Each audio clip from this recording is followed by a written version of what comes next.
coming up on Marriage Today with Jimmy and Karen. You can't blame your spouse for your sexual sins. Even if your needs are unmet, sin is a choice that we make. We can be pure. We can turn to God. We have a past. We all have a past, and no one's perfect. And so I think it's so important as a couple to, go to each other and just say, that was wrong when I did that. Or, that was something you didn't want, but I wanted it and I was forcing it. Or something like that. Where, you ask each other's forgiveness, and then you just have a clean slate of, let's start fresh. Let's do it God's way. Let's do it the right way. And let's do enjoy it.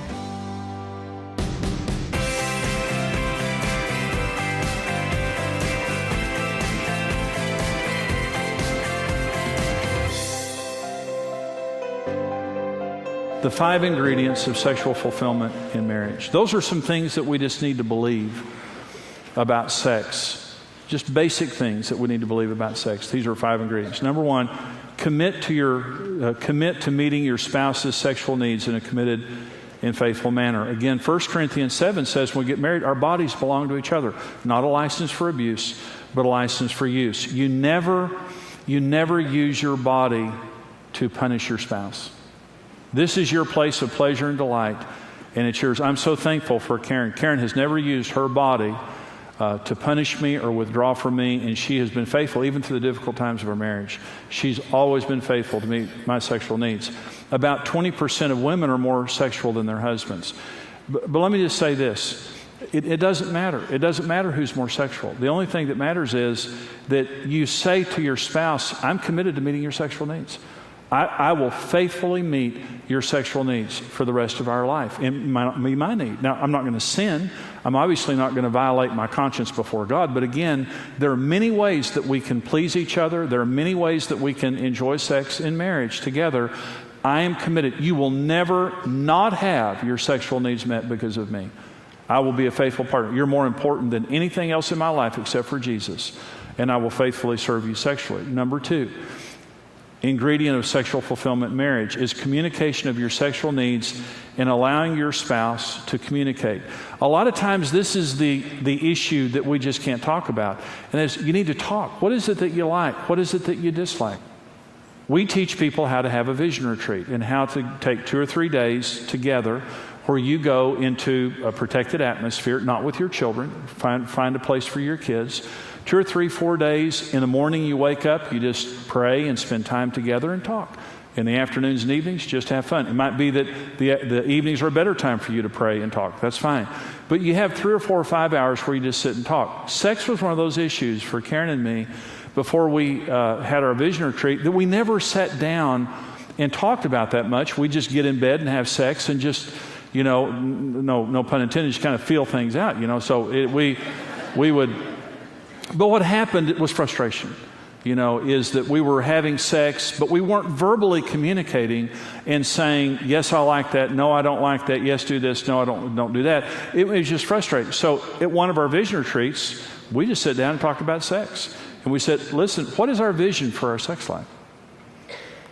What do we believe that God is saying about our sex life? And we took sex and made it an open topic where we had plenty of time on our vision retreat just to talk about, let's talk about sex for a while. And we talked about my needs, we talked about her needs, we talked about things I like and don't like, we talked about things that she liked and didn't like. It was the greatest discussion we had ever had, and it changed our sex life because we talked about it.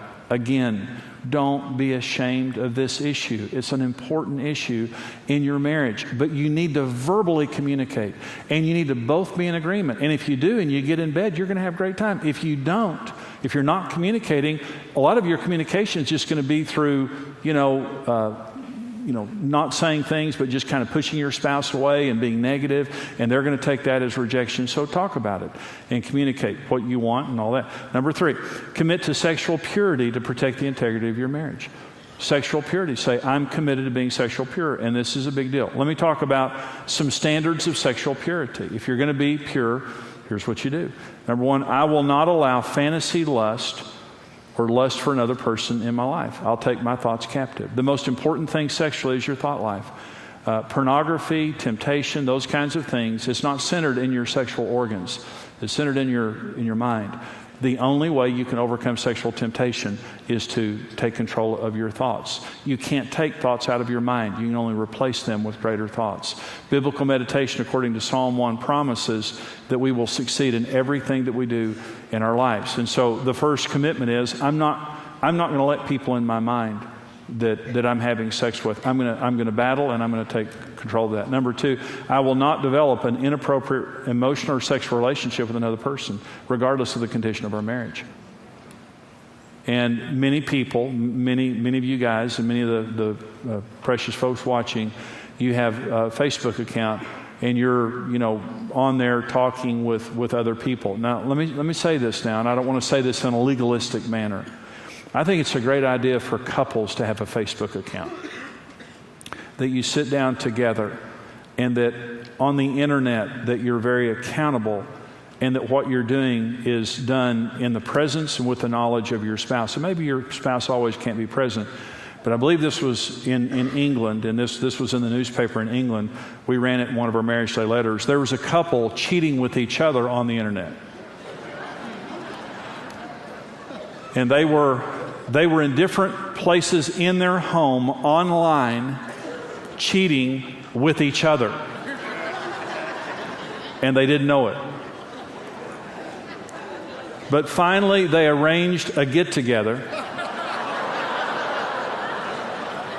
And they showed up at the same place at the same time, and they divorced. When they found, You've been cheating online? We so have you. They divorced. But you know what was happening? They were on there saying, to each other, things that they weren't saying to each other physically. They fell in love with each other on the internet when they were falling out of love with each other physically. Kind of an interesting dynamic there. You can have the password to every computer or phone I've got. Nothing I'm doing is hidden from you. And let me just say something. If you don't have the password to everything your spouse is doing, there's something wrong with your relationship. I'm not hiding one thing from you. Number 3, I will turn the unmet needs in my life to God and trust Him for the answers. I'm not turning to sin. If we've got problems, I'm going to do the right thing, and I'm going to turn to God. You can't blame your spouse for your sexual sins. Even if your needs are unmet, sin is a choice that we make. We can be pure. We can turn to God. Karen, in our sex life over the years, Karen prays about that. She takes her sexual issues, and I do too. My relationship with God is I talk to God about it. He's my very best friend, and He's my safest place in the world. I talk to Him about everything. Everything. There's not a thought in my mind. I'll be praying and I'll have a bad thought, and I'll say, Lord, you know that thought that just came into my mind. And I talk to Him about it. Bring it all before the Lord. He knows. His throne is the throne of grace. He cares. He's not grossed out by it. And He'll help you to deal with those issues. But if you don't take it to God, it's going to go somewhere else. Number 4, I'll be honest and accountable about my temptations. And especially those that could compromise my marriage. Maybe that you're struggling with pornography or something like that. Is that you need to get help. You need to become accountable. In a book called Intimate Issues, it was written by 2 Christian ladies that we've had on our television program. Christian women, 90% of Christian women say that they've been attracted to someone other than their husband. 90% of Christian women, I've been attracted to somebody other than my husband. Well, let me just say, we all have been. I have been, Karen has been, we all have been attracted to someone other than our spouse. That's not the issue. The issue is, what are we going to do about it? Especially when our marriage isn't as good as it should be. Especially when we're going through problems. I'm going to be accountable. I'm not going to find a group of people that will tell me what I want to hear. And I'm not going to go off into darkness and do something wrong with it. I'm going to be accountable and sexually pure. And number 5, I'm not going to be close friends with people who are violating the covenant of their marriage. I'm not going to have friends. Sometimes you'll go to the office, or you'll be with a group of friends and they're committing adultery. They're going to strip bars. Men and women going to strip bars. They're doing things like that. I'm not going to have friends like that. My friends aren't perfect, but my friends are committed to the Lord, and my friends don't do that kind of stuff. Or at least they're not practicing those kind of things and giving approval to it. So those are the things that are going to make the difference in your sex life of whether you're pure or not, because we know adultery and sexual sin and pornography and things like that it devastates a lot of marriage relationships. Number 4, foundation of sexual pleasure in marriage. Create an atmosphere of sexual pleasure. Create an atmosphere. Work hard at making your marriage pleasurable sexually. Romance outside the bedroom. It's especially important for women that you romance your wife, that you meet her emotional needs, that you pursue her. Have a date night every week. Every week have a date night where you romance your wife and you take care of her emotional needs. Plan sexual encounters on a regular basis when you have the most time. You plan sex. And especially when our kids were young, Karen and I planned, we'd say, our code word was being together. Are we going to be together Tuesday night? And being together means we're going to have sex. And so we'd say, Tuesday night, we're going to have sex. She said, okay. That meant we're going to prepare for this. We're going to make sure that we're not too tired. We're going to make sure that we have the time. We're going to make sure the kids are taken care of. And by the way, we had her nights and my nights. And we would say, is this your night or is this my night? What does that mean? Because my nights are different than her nights. Some time we had our nights, but a lot of times. And so if it was her night, I knew what to expect. Okay? And I came in prepared that I'm going to focus tonight on meeting her needs in her way. We're going to have sex, but it's going to be different than when I have sex my way. And so that's what we did. And we were creative and energetic. You can think about it as long as you want to, but I'm just saying.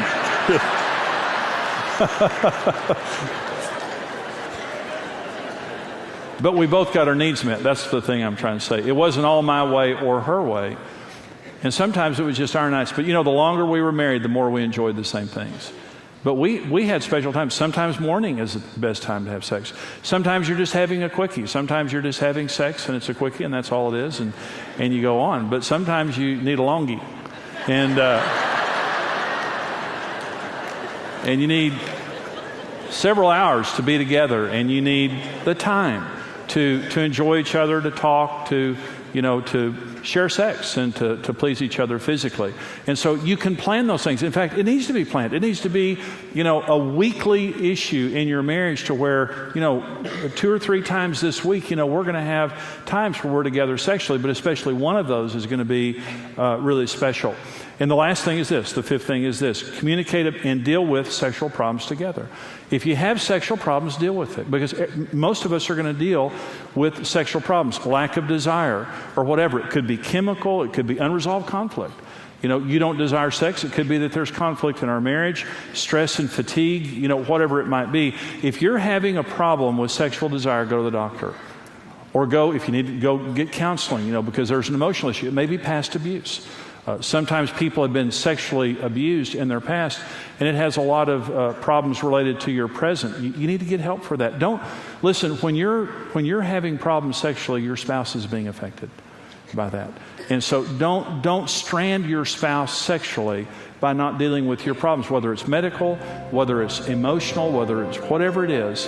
If I've got a problem, I'm going to deal with my problem aggressively for the sake of our marriage. I hope you enjoyed that teaching. That is a really important teaching about marriage. That comes from my full seminar called Marriage on the Rock. It is a 10-part seminar. We want to get it to you along with the book, but first of all, for your gift of any amount right now, to support the mission and the ministry of Marriage Today. We go all over the world helping people succeed in marriage, helping marriages to stay together and solve problems, and helping little children to stay together with their parents. It's one of the most important things that we do as a ministry. When you support us here at Marriage Today, we're going to bless you. We're going to send you for your gift of any amount this teaching called The Most Important Issue in Marriage. And it is. It's the most important teaching you will ever hear when you send a gift of any amount here to support the ministry and mission of Marriage Today, which is so critical in the day that we live in. For your gift of $50 or more, we'll send you the full 10-part audio series of Marriage on the Rock. It's a full CD series along with a book, Marriage on the Rock. But for your gift of $110, we'll send you the DVD series. Full 10-part DVD series, part of what you saw today, but the full series along with the Marriage on the Rock book, and as a bonus, Happy, Happy Love. That's our romance book. That gives you date night tips and just how to keep the love alive in your marriage every single day. We want to get these important resources into your hands, and here's how you can get them. Marriage on the Rock, the best-selling book and series is the essential resource to having the marriage of your dreams. Through this power-packed series, marriage expert Jimmy Evans will show you how to deal with real-life challenges and offer easy-to-understand solutions that will transform your relationship. Jimmy will address all the major issues a couple will encounter, like communication, finances, sex, kids, his and her needs, blended families, and much more. For your gift of any amount, you'll receive the CD single, The Most Important Issue in Marriage. For your gift of $50 or more, we'll send you the Marriage on the Rock book and CD series. For your gift of $110 or more, you'll receive the book and DVD series, plus the Passion Reigniting Happy Happy Love book. Discover God's design for your dream marriage. Whether you've been married for years or just preparing for the journey, experience Marriage on the Rock today.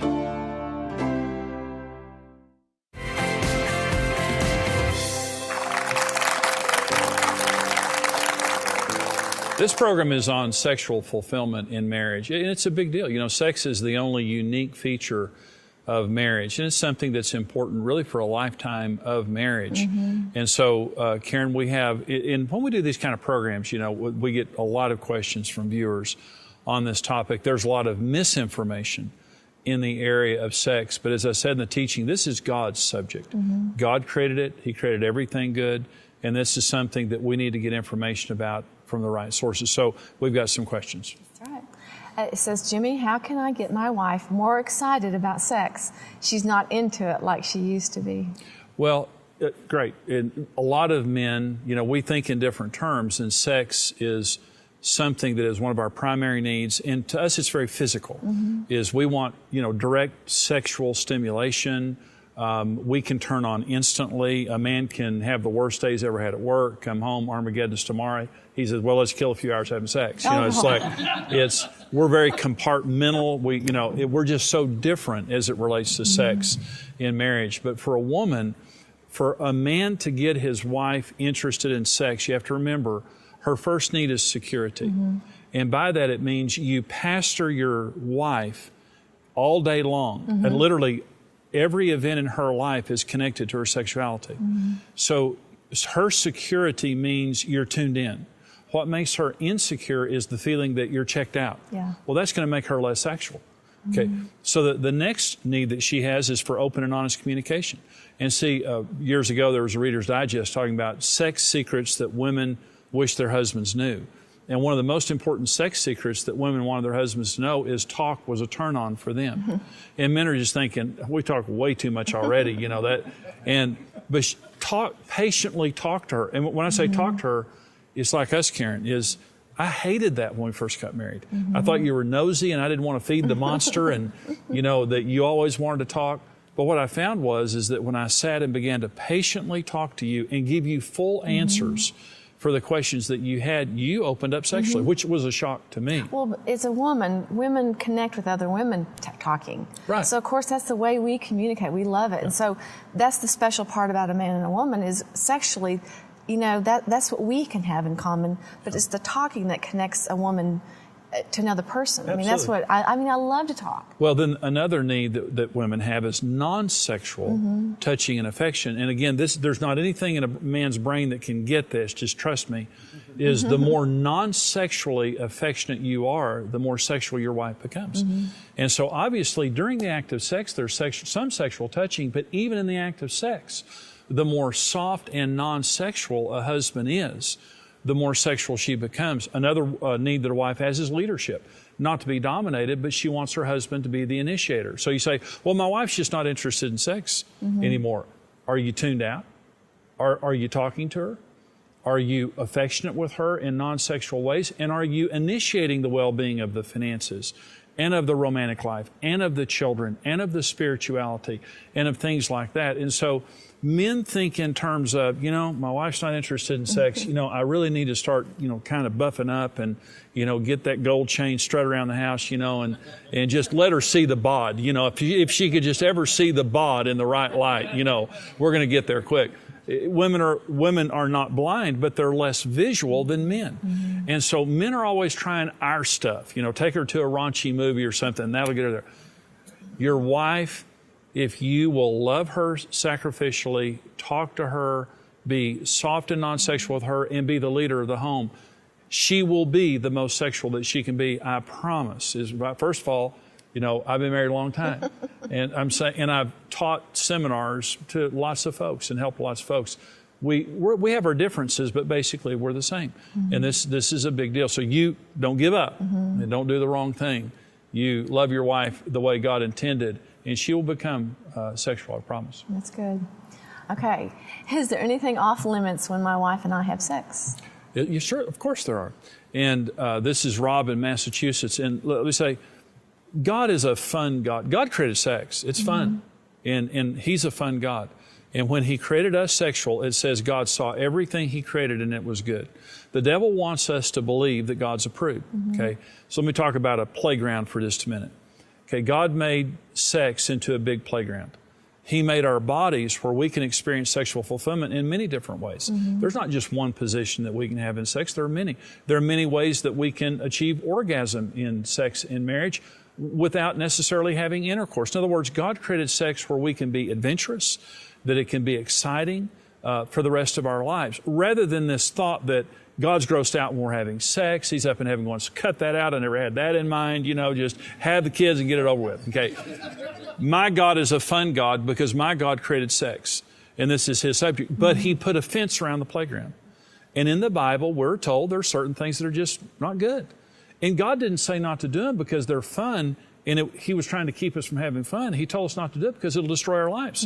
And when you see people involved in, you know, adultery and different types of sexual perversions and sexual behaviors that the Bible says just don't do, those people self-destruct and they hurt other people. So there are things that are off limits. Pornography is an example. Jesus said if a man thinks about a woman with intent, that's just the same as adultery. Anytime you invite someone real or imagined into your marriage bed, it's wrong because it hurts the marriage relationship. God's a fun God, but there are parameters that He puts on sex and marriage, and when you respect those parameters with an attitude of sex is fun and my God's a fun God and He wants us to enjoy His creation, which is sex and marriage. People that have that attitude have fun having sex and marriage, and they avoid the dangers that are inherently out there for people who cross the line, who crawl over the fence or tear the fence down. So anyway, Rob, have fun having sex and marriage. Don't go past the fence. That's my advice to you. You know, we hope that this program today is a help to you. We can come to you because of the financial support of our special partners. And one of the groups of partners that we have are our Rock Solid partners who support us every single month financially. And for that, they get a very special resource that no one gets except our Rock Solid partners. Karen and I are asking you to consider being partners with us here in this ministry. We go across America and around the world, and we can only do it because of our precious partners. Would you stand with us financially to send this critical message out to people in need? Here's how you can do it. Marriage, family. This is the foundation of our society. But this foundation is under attack. Across the country and across the street, marriages are crumbling. Young men and women are questioning the value and purpose of marriage, and children are suffering the heartache of divorce. But regardless of how dark, how difficult it may seem, with the right teaching, the right training, the right commitment, every marriage has a 100% chance of success. Join us by becoming a rock-solid partner today. Together, we can help shape the future of marriage around the world. For $14, $28, or $56 per month, you can get the tools you need to succeed in marriage, including online access to the Dream Marriage Library, CD and DVD lessons shipped to your door, and exclusive partner perks. Become a rock-solid partner today.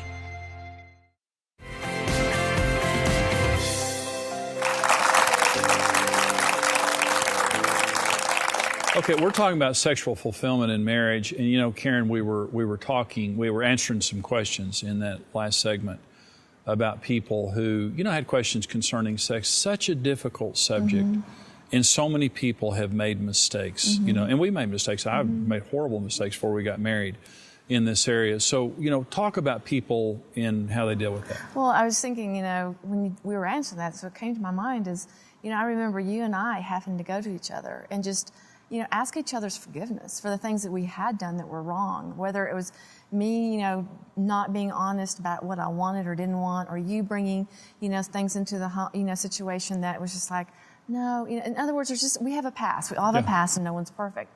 And so I think it's so important as a couple to, go to each other and just say, that was wrong when I did that. Or, that was something you didn't want, but I wanted it and I was forcing it, or something like that, where, you ask each other's forgiveness, and then you just have a clean slate of, let's start fresh. Let's do it God's way. Let's do it the right way. And let's enjoy it. Yeah. And I think what helps, especially for women, is if something's been done wrong, that the woman feels like there's a validation of forgiveness, right. a validation of you did hurt me, or you weren't being sensitive to me. And it just, just brings in healing. It does. All of us are ignorant to some degree of, how to be sexual in the right way. So we're learning as we go. All of us have sexual issues. All of us have a sin nature. We do. And I had a horrible past before we got married. And I tried to bring sin into our relationship once we were married, but I just didn't know. And so there's two things that I want to say because that's such an important point, Karen. The first is God forgives us. God is such a forgiving, gracious God. I've counseled so many people, and you have too, Karen, who've had abortions, that committed adultery, that committed, some serious sexual sin or just made a big mistake. I'm so glad that God's a forgiving God. And God, if we confess to God, God forgives us. But the second thing is what you're saying, be honest and gracious with each other. We need a lot of grace in this area of sex, but what we want you to know and believe is you don't have to go to the devil's side of town to enjoy sex. In fact, that's where you get your heart broken. Our God created sex as the unique feature in marriage to consummate our marriage, to bond us, for us to have a pleasurable relationship for the rest of our lives. And for that to happen, it means that we're always learning, we're always trying, and as Karen said, we're always forgiving. And when you do that, you can experience sex the way that God wants you to. Serve your spouse, be committed to this issue, and be humble and teachable, and you'll have a great marriage for the rest of your life. We're out of time today, but we're so glad that you joined us. We hope this was a blessing. We'll see you next time right here on Marriage Today. Bye-bye.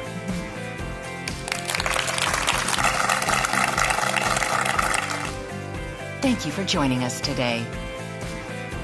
Support Marriage Today with your best gift and receive the series Marriage on the Rock. Looking for your next great book? Start reading instantly with Marriage Today's ebooks, now available online. Don't miss the Becoming One simulcast with Jimmy and Karen Evans. Host the event at your church or find a host site, all at marriagetoday.com/simulcasts. And don't forget, become a rock-solid partner and receive the Dream Marriage Library. There's a rock-solid partner level to fit every need. This program is made possible by the generous support of our faithful partners.